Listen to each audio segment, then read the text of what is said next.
Indian मुजिया बनाने के लिए सबसे पहले आपको एक कैबेज चाहिए। कैबेज अगर आपके पास पुराना है तो ऊपर से उसके छिलके हटाकर उसे थोड़ी देर ऐसे गर्म पानी उबाल लीजिए और उबलते हुए पानी में डाल दीजिए। गैस ऑफ करके दोनों तरफ से घुमा लीजिए, थोड़ा सॉफ्ट हो जाएगा। उसे छलनी पे रख दीजिए और वो थोड़ा फ्रेश भी होगा। फिर इस तरह से उसे छोटे छोटे टुकड़ों में काट लीजिए। काटने के बाद आपको कद्दूकस करने से बचने के लिए हमें क्या करना है कि मिक्सी का ग्राइंडर लेना है और उस जार में सारे टुकड़े डाल देने हैं। थोड़े थोड़े करके ही डालें जिससे कि वो पिस जाएं और टुकड़ों को थोड़ा छोटा ही काटें और इस तरह से वो ग्राइंड हो जाएंगे। और उसी तरह से बिल्कुल हमें ये कैरेट्स के टुकड़े करके उनको भी इसी तरह से ग्राइंड कर लेना है जिससे कि वो बिल्कुल कद्दूकस किए हुए जैसे ही लगेंगे।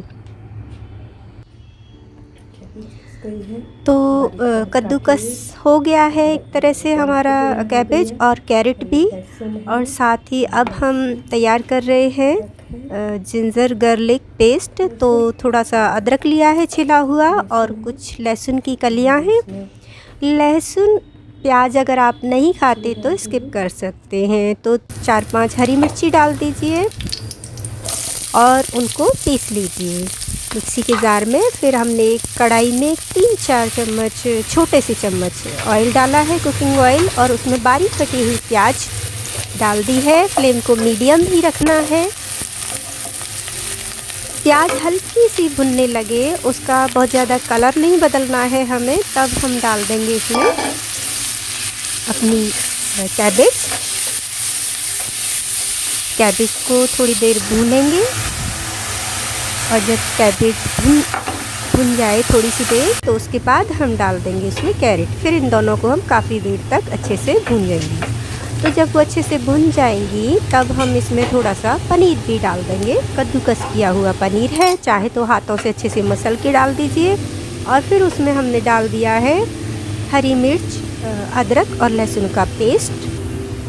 डालने के बाद इसमें 1 चम्मच काली मिर्च और 1 चम्मच नमक डाल दिया है।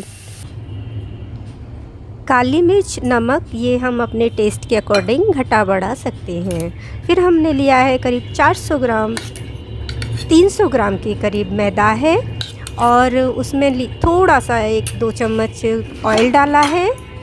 सरसों के तेल के अलावा कोई भी तेल डाल सकते हैं। और 3-4 छोटे से चम्मच हमने दही डाला और फिर गुनगुने पानी से आटे को गूंथ लिया। और अब इस आटे की हमें पूरियाँ बनानी है। ज़रूरत लगेगी तो हम सूखा आटा भी लगा लेंगे उस पर हल्का सा, जैसे चपाती बनाते हैं। और पूरी बेलने से पहले चकले पे और बेलन पे ऑयल लगा लेना है। पूरी बेलकर हमें क्या करना है, जो गुजिया बनाने का जो सांचा होता है उस सांचे में पूरी को रखना है। उसके अंदर जैसे गुजिया बनाते हैं बिल्कुल उसी तरह से इस मटेरियल को भरना है। फिलिंग भर देनी है। फिलिंग करने के बाद ये इस तरह से गुजिया की तरह ही बिल्कुल ये मुजिया तैयार हो जाएंगी। और अगर आपको लगे कि ये फट सकते हैं सांचे में बनने पे, तो सांचे के किनारों पे पूरी पर हम थोड़ा सा पानी लगा लें।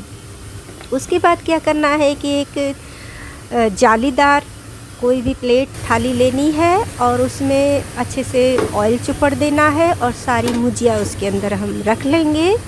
और फिर एक बर्तन में पानी गरम करेंगे। मुजिया वाली छलनी को रख करके ढक करके और स्टीम कर लेंगे। फ्लेम को मीडियम टू लो ही रखना है। मुजिया स्टीम्ड हो गई हैं। अब हमें लेना है कॉर्नफ्लोर या चावल का आटा हो बारीक, या फिर कुछ भी ना हो तो थोड़ा सा मैदा ले सकते हैं आप। पनीर है कसा हुआ, स्वीट कॉर्न है मोटा मोटा कटा हुआ, प्याज है, कैप्सिकम है और कैरेट है। साथ ही कलर के लिए है कश्मीरी लाल मिर्च, थोड़ी सी काली मिर्च, और ये अदरक लहसुन और हरी मिर्च का जो पेस्ट था वो थोड़ा हमने बचा रखा था वो है। और थोड़ा सा हमने लिया है दही, और दही ज़रूरी भी नहीं है पर मलाई बहुत ज़रूरी है। 3-4 चम्मच फ्रेश मलाई हो। कढ़ाई को गरम किया है। 2-3 छोटे चम्मच कुकिंग ऑयल डाला है। छोटे चम्मच मतलब जिससे हम खाते हैं टीस्पून, टेबल स्पून। और फिर उसमें डाल दी है हमने मोटी कटी हुई अनियन, इसके ऊपर ये साथ ही डाल दिया है कैप्सिकम और कैरेट। इनको हल्का सा ढक के हल्का सा सॉफ्ट करना है। कलर बिल्कुल भी नहीं बदलना चाहिए, उतना सा ही सॉफ्ट करना है। अब डाल दिया है हमने इनको स्वीट कॉर्न को, कच्चे मक्के के दाने हैं। और इसके बाद इनको अब हम थोड़ी सी देर चलाएंगे, हल्का सा इनको सॉफ्ट करना है और वो हम ढककर इनको स्टीम में ही करेंगे। उसके बाद हमने क्या करना है कि इसी टाइम में इसमें करीब 1 से 1.5-2 चम्मच कॉर्नफ्लोर डाल चुकी हूँ, वो भी डालना है। थोड़ी सी देर उसके साथ भूनना है और उसके बाद हम इसमें डाल रहे हैं अदरक, लहसुन और हरी मिर्च का पेस्ट डाला है, 1 चम्मच काली मिर्च, 1 चम्मच नमक और 1 चम्मच कश्मीरी लाल मिर्च भी इसमें डालने के बाद हम भून रहे हैं। ध्यान रखना, मसाले डालने से पहले, यहाँ तक कि हरी मिर्च, अदरक, लहसुन पेस्ट डालने से पहले भी हमें इसमें थोड़ा सा 1 से 2 चम्मच वो आटा डालना है। या तो वो थोड़ा सा मैदा हो सकता है, कॉर्नफ्लोर हो सकता है, या मक्की का आटा हो सकता है, या वो चावल का फाइन आटा होना चाहिए। उसको भूनने के बाद सारी चीज़ें, मसाले वगैरह हमें डालने हैं। और मसाले भूनने के बाद फिर हम इसमें डाल देंगे करीब 2 चम्मच दही, 2 से 3 चम्मच। और दही को मैंने ऑप्शन रखा है विनेगर की जगह। आप चाहें तो विनेगर डाल सकते हैं 2-3 चम्मच, चाहे तो दही डाल लीजिए, फिर थोड़ा सा पानी डाल लीजिए। दही ना हो तो छाछ भी डाल सकते हैं, ऑप्शन है, आप तीनों में से कुछ भी डाल सकते हैं। थोड़ा सा पानी डाल के इनमें उबाल आने दीजिए ढक कर के। और जब उबाल आ जाए और ये थोड़ी गाढ़ी होने लगे ग्रेवी, तब आप इसमें थोड़ी सी किशमिश डाल दीजिए, जो कि मैंने अभी डाली है इसमें। और किशमिश डालने के बाद फिर हम इसमें डाल रहे हैं कसा हुआ, कद्दूकस किया हुआ, आप चाहें तो इसमें चीज़ डाल दीजिए आप थोड़ा सा, या चाहें तो पनीर, जो भी अवेलेबल हो आप डालिए। दोनों से ही बहुत अच्छा बनता है।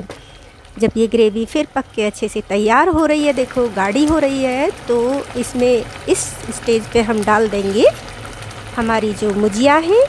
मुजिया डाल दी है हमने और ऊपर से डाल दी है करीब 2-3 चम्मच फ्रेश मलाई। फिर इसे चलाना है मलाई के घुलने तक। और ये हमारी मुजिया करीब तैयार हो चुकी हैं।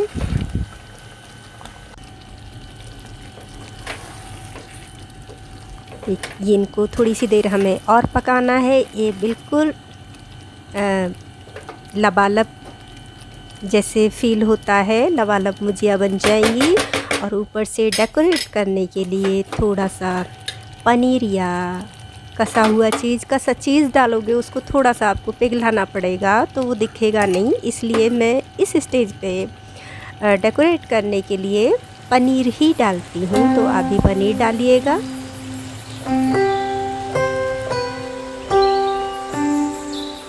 तो लीजिए, लबालब मुजिया तैयार हो चुकी हैं। इसको गर्मा गर्म सर्व कीजिए, या सर्व करते टाइम एक बार इसे माइक्रोवेव में गर्म कर लीजिए। धन्यवाद।